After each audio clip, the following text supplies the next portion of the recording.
Salut, c'est Landry. Aujourd'hui on se retrouve pour la review de Miles Morales PS4, même si bon, c'est PS5, mais je n'ai pas reçu la PS5 comme un certain Mathéo, je ne dirai rien, je l'ai déjà dit donc c'est pas grave. Je vais donc vous faire ma review de Spider-Man Miles Morales PS4, que j'ai pu essayer du coup vendredi du matin, enfin en tout cas j'ai commencé le matin et j'ai repris à 18h30, 19h pour finir vers 23h et quelques. Et j'ai pu aussi vous faire la réaction à la scène post-générique du jeu que vous retrouverez possiblement en petit i, évidemment je n'y penserai pas. Et d'ailleurs dans cette vidéo je vous ai donné mon avis très bref, là je vais essayer d'être un petit peu plus précis dans certaines choses, même si bon la vidéo ne va pas durer des heures et des heures, hein, mais c'est juste que j'ai envie vraiment de me focaliser sur une vidéo là-dessus pour rester dans le thème de la critique. Donc Miles Morales, esthétiquement c'est magnifique. Ils se sont aussi sûrement basés sur ce qu'ils avaient fait par rapport à Spider-Man PS4, et je trouve que le jeu est très bien. Après évidemment c'est un mini-jeu, et je t'avoue que j'ai payé le jeu 60€. Et ça vaut pas du tout 60€, ça vaut 40€ max, tu vois. Parce que juste pour te dire, j'ai acheté Spider-Man PS4 un petit peu après la sortie, donc je l'ai acheté dans les 40 ou 50€ sur PS4. Et là, un jeu moindre, Day One, je l'ai acheté 60€. Alors évidemment, c'est tout à fait normal, mais je trouve que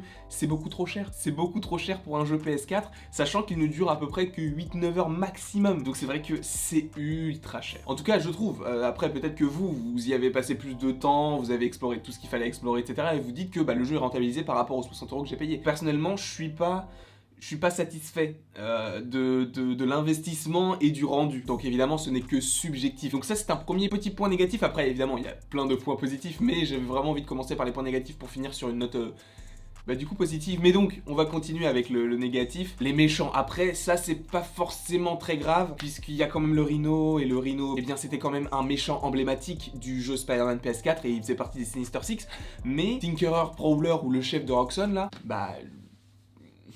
voilà. Après en plus, un autre point négatif encore, Roxxon, enfin le méchant, je le trouve inutile. Vraiment, ils auraient pu faire un truc encore plus stylé par rapport à lui. Il aurait pu se créer par exemple une armure, parce qu'il crée une armure pour le Rhino qui est exprès Roxxon, qui est rouge, etc., qui est très très stylé, mais lui, on ne le voit pas se battre, quoi. C'est dommage, j'aurais bien voulu avoir un petit affrontement avec lui, puisque le dernier affrontement que l'on a, c'est face à Tinkerer, et bon, c'est vrai que visuellement, il est très beau, c'est vrai que scénaristiquement, il est très très beau aussi, mais j'aurais voulu un poil plus par rapport au prix que j'ai payé. Encore une fois, c'est vrai, je suis pas radin du tout, hein, vous voyez, hein, j'achète plein de trucs hyper chers. Par rapport à l'investissement que j'ai mis dans le jeu, j'aurais voulu avoir un petit peu plus de choses. Après, dans sa globalité, le jeu ne vaut absolument pas un Spider-Man PS4. Ce n'est pas du tout comparable, dans le sens où d'un côté, tu as un jeu qui est basé sur un spin-off d'un jeu qui a vraiment cartonné et qui ne dure que 8-9 heures, et de l'autre, t'as le jeu qui a cartonné, t'as le jeu de l'année 2018. Je crois qu'il est sorti en 2018, ou peut-être en 2017, je ne sais plus, mais en tout cas, c'était le jeu de l'année par rapport à l'année à laquelle il est sorti. Donc c'est pas forcément comparable, mais c'est vrai que je m'attendais peut-être un poil à plus. Bon, on a assez craché notre Valda sur le jeu, maintenant on va parler des points positifs, et le gros point positif du jeu,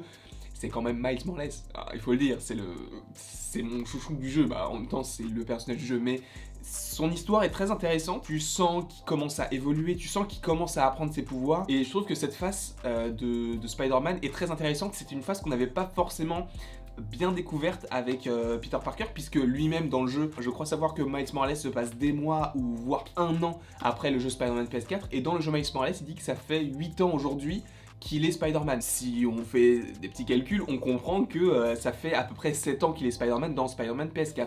Donc on n'a pas eu cette genèse de l'obtention des pouvoirs, sachant qu'on l'a eu je ne sais pas combien de fois, et c'est avec Miles qu'on la découvre, puisque dans Spider-Man PS4 il se fait piquer, et dans Spider-Man Miles Morales il apprend à utiliser ses pouvoirs. Et je trouve que c'est une superbe adaptation de l'histoire de Peter Parker, puisque là on ne se focalise vraiment plus sur Peter Parker, on est vraiment sur Miles Morales. Donc ça c'est quelque chose que j'ai vraiment bien apprécié. Après tout l'entourage de Miles est très cool, un Ganke ou même sa mère. Prowler, il est bien, mais il est pas fou, quoi. Il manque ce truc qui me fait dire que le personnage est très charismatique. Ah oui, il y a un autre personnage que je n'ai pas du tout apprécié par rapport au truc négatif, c'est Tinkerer. Tinkerer, mon gars, mais le combat de fin, tu te dis, mais à quel moment elle va se rendre compte du truc? Alors oui, je veux bien qu'il y ait des circonstances atténuantes, mais à ce moment-là, t'essayes un petit peu de te remettre en question, tu te dis est-ce que ce que je fais c'est bien? Je sais pas, ce que j'ai trouvé assez étrange c'est que du coup elle crée plein d'armes, c'est un génie, c'est une savante folle. Je sais pas si on dit savante folle ou savant fou même pour les femmes, moi je veux dire savante folle dans le doute, mais elle est extrêmement intelligente, et tu vas me dire que le fait qu'elle ait tout préparé, elle ne s'est pas rendu compte que ce qu'elle va produire, ça va détruire tout Harlem et pas juste Roxxon. Je suis content qu'elle soit morte à la fin, hein, parce que j'aurais pas voulu la revoir. Et justement, quand j'ai vu les scènes post-génériques, j'ai vu qu'il avait le petit cube, et je me suis dit, oh non, ça veut dire qu'on va la voir au loin qui regarde Spider-Man, et voilà. Là, j'ai l'impression qu'elle est bien morte. Je me réjouis pas de sa mort du tout, mais j'ai pas du tout aimé le personnage, et je suis satisfait que possiblement elle ne revienne pas pour la suite. Bon, repassons à ce qui est bien. L'esthétisme est magnifique. Ce que j'ai beaucoup aimé aussi, c'est la neige. La neige qui change aussi du soleil qu'on en avait tout le temps. Je sais pas s'il pleuvait dans le jeu, mais il ne me semble pas, je pense qu'on avait tout le temps du soleil. Mais là, avec la neige et tout, je trouve que ça change, ça apporte un truc en plus. Après, c'est vrai qu'à un moment, ils parlent de basket, et je me suis dit, est-ce qu'ils vont vraiment exploiter le fait que Miles puisse jouer au basket? Alors, a priori non, puisque je me suis rapproché des terrains de basket et j'ai pas pu jouer avec certaines personnes, mais honnêtement, ça aurait été plutôt cool que je puisse jouer, évidemment en Miles, pas en Spider-Man, mais ça aurait été cool que je puisse faire un petit peu un truc à la NBA 2K. S'ils avaient fait ça, j'aurais trouvé que c'était une amélioration incroyable. Après, je me doute que ça demande des développements beaucoup plus importants, mais c'est vrai que j'aurais kiffé. Après, comme je l'ai dit précédemment, le Rhino c'est un personnage que j'affectionne particulièrement, puisque c'est un méchant emblématique aussi de l'univers de Spider-Man, et je suis content en fait qu'ils aient repris un méchant de Spider-Man PS4 pour le mettre dans ce jeu-là, puisque ça rapporte vraiment une légitimité aux propos de ce jeu-là, puisque c'est pas vraiment un jeu totalement annexe à Spider-Man, même si il n'y a pas vraiment Spider-Man dedans, mais tu comprends qu'il y a des connexions, et ça j'ai vraiment beaucoup apprécié. Après, j'aurais possiblement un petit peu plus apprécié s'il y avait un autre gros méchant en plus. Je trouve quand même que l'histoire avec le Rhino est très intéressante. Après, à voir ce qu'il se passera pour la suite. Est-ce que l'on reverra les autres méchants que l'on a déjà vu dans Spider-Man PS4, ou alors est-ce que la cette post-générique qui annonce Connors,